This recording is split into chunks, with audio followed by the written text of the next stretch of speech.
dapat mong malaman ngayong umaga. GV Balita Express. GV Balita Express. Mga balita kinalap ng buong puwersa ng GV 99.9 Batangas. GV Balita Express. GV Balita Express.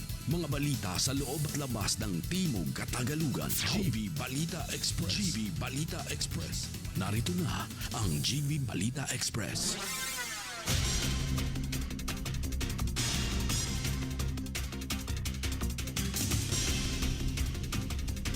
Magandang umaga mga ka-vibes. Kayo ay nakatutok sa GV Balita Express sa programang Good Vibes Morning. Kasama niyo po ang inyong lingkod, DJ Frankie, at kasama natin sa kabilang linya, DJ Joey Boy, keeping us GV informed, GV aware, and GV updated. Muli, ito po ang GV Balita Express. oras natin ngayon, 5 minutes makalipas ang 7 in the morning. At ito na ang ating headlines, balita. Piso lumubog sa 60 pesos and 4 centavos habang sumisirit ang presyo ng krudo. Tensyon sa mga pasilidad ng langis sa Middle East mas lumala pa. 2.5 billion pesos fuel subsidy sa mga tsuper inihahanda na. At mga issue sa Casile Tagaytay Road tinugunan ng DPWH. Para sa detalye ng ating balita, piso lumubog sa 60 pesos 0.4 centavos habang sumisirit ang presyo ng krudo. Ang ulat hatid sa atin ni DJ Joey Boy. Pasok! GV Balita Express.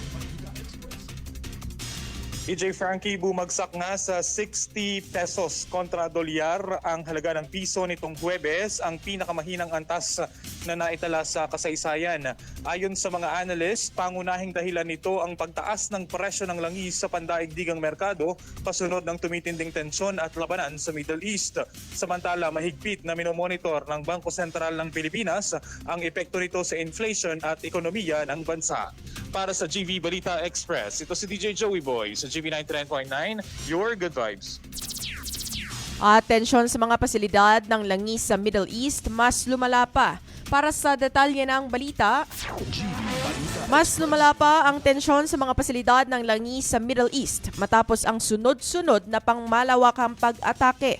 Sinasabing may kaugnayan ito sa pambobomba sa South Pars gas field na inakusahan ang Israel. Bilang reaksyon, naglunsad ang Tehran ng ganting aksyon sa pasilidad ng Ras Laffan sa Qatar na nagdudulot ng malubhang pinsala.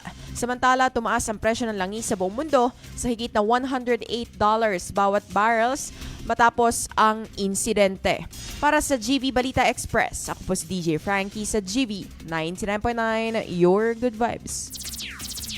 At 2.5 billion pesos na fuel subsidy sa mga tsuper inihahanda na. Para sa detalye ng balita, DJ Joey Boy, pasok. GV Balita Express. Inihahanda na ang 2.5 billion pesos fuel subsidy para sa mga transport workers sa Pilipinas. Ayon sa Department of Transportations na pinangungunahan ni Senator Raffy Tulfo, hinihintay na lamang nila umano ang pag-aproba nito ng Department of Budget and Management. Dagdag pa nila sakop ng ayuda ang 100,000 jeepney, tricycle, delivery at TNVS drivers. Samantala, iginiit rin ni Senador Tulfo na dapat itong mapabilis dahil sa patuloy na pagtaas ng presyo ng langis. Para sa GV Balita Express, ito si DJ Joey Boy sa GV 99.9, your good vibes. Mga issue sa Casile Tagaytay Road tinugunan ng DPWH. Para sa detalye ng balita, GV Balita Express. agad namang tinugunan ng Department of Public Works and Highways Secretary Vince Dizon ang pagtugon sa mga issue sa right-of-way sa Casile Tagaytay Road. Ayon pa sa kanya, ito ay naganap matapos umano ang kanyang sariling pagsusuri sa proyekto upang matiyak ang mabilis na pag-unlad sa pagsasagawa ng daan. Sa kasalukuyang inaasahan ng proyektong ito sa kalsada ay naglalayong pahusayin ang daloy ng sasakyan at maging maayos ang pagbiyahe ng mga driver. Inaasahan ring umano na bababa ang congestion sa pangunahing daan. Para sa GV Balita Express, ako po si DJ Frankie sa GV 99.9, your good vibes. At suspensyon ng fare hike, malaking dagok sa mga provincial bus operators. Ang detalye ng balita hatid sa atin ni DJ Joey Boy. GV Balita Express. Malaking dagok sa provincial bus operators ang pagsuspinde ng taas pasahe na inanunsyo ni Pangulong Ferdinand Marcos Jr. Ayon kay Executive Director Alex Yage, posibleng hindi umano makabiyahe ang ilang kumpanya dahil sa kakulangan ng kita para matustusan ang kanilang gastos. Samantala, nilinaw din na hinihintay pa nila ang formal na kautusan mula sa DOTR at LTFRB. Ngunit iginiit na nasusunod sila sa anumang magiging desisyon ng pamahalaan. Para sa GV Balita Express, ito si DJ Joey Boy sa GV 99.9, Your Good Vibes. At mga poste ng kuryente sa Malvar, Batangas, ininspeksyon. Para sa iba pang detalye ng balita. GV Balita Express. Ininspeksyon ang mga poste ng kuryente sa Malvar, Batangas ng lokal na pamahalaan kasama ang Batelec Malvar Office. Layunin ng hakbang na matukoy ang natitirang poste na naiwan matapos ang road improvement sa ilang bahagi ng bayan. Samantala, inaasahan na maisagawa agad ang paglipat at pagtanggal ng poste upang masiguro ang kaligtasan at tuloy-tuloy sa pagbiyahe sa nasabing lugar. Para sa GV Balita Express, ako po si DJ Frankie sa GV 99.9, Your Good Vibes. At weather update, ulan at maulap na panahon, inaasahang mas marami sa rehiyon dahil sa amihan at easterlies. Ang iba pang detalye ulat ni DJ Joey Boy. GV Balita Express.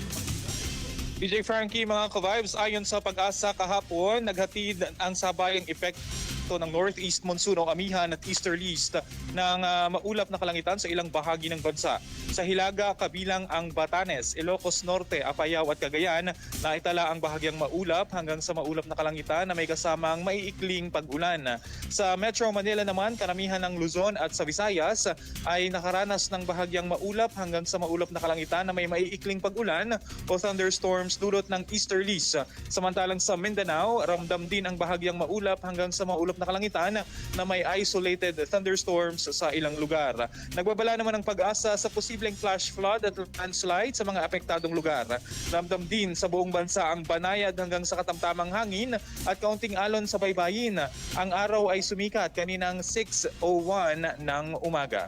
Para sa GV Balita Express, ito si DJ Joey Boy sa GV 99.9, Your Good Vibes. At para sa ating Good Vibes balita, higit na 4,000 na trabaho iaalok sa Summer Job Fair sa Lipa City, Batangas. Para sa detalye ng balita.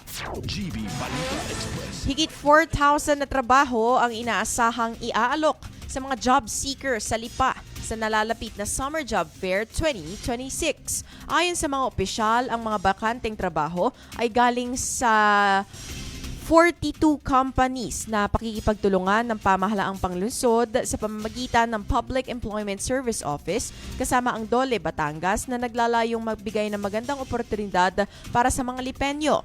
Gaganapin ang fair ngayong araw, March 20, 2026 sa isang mall sa Mataas na Lupa, Lipa City. Samantala, pinapayuhan din ang pamahalaang panlungsod ang mga interesadong dumalo na maparehisto online upang mas maging maayos ang daloy at pagdalo sa aplikasyon.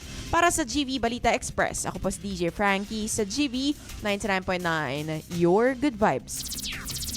At yan ang kabuuan ng ating balita, hatid sa atin ng Lipa Medics Medical Center. You may follow them on their Facebook page, Lipa Medics Medical Center, their Instagram at Lipa Medics Medical Center, and you may check out their website, lipamedics.com. Time at the clock is 7:13 a.m. My name is DJ Frankie. Kasama natin on the line, DJ Joey Boy, keeping us GV informed, GV aware, and GV updated. Once again, this is GV Balita Express. manatiling nakatutok sa the most influential Good Vibes radio station. Ito po ang GV 99.9, Your Good Vibes.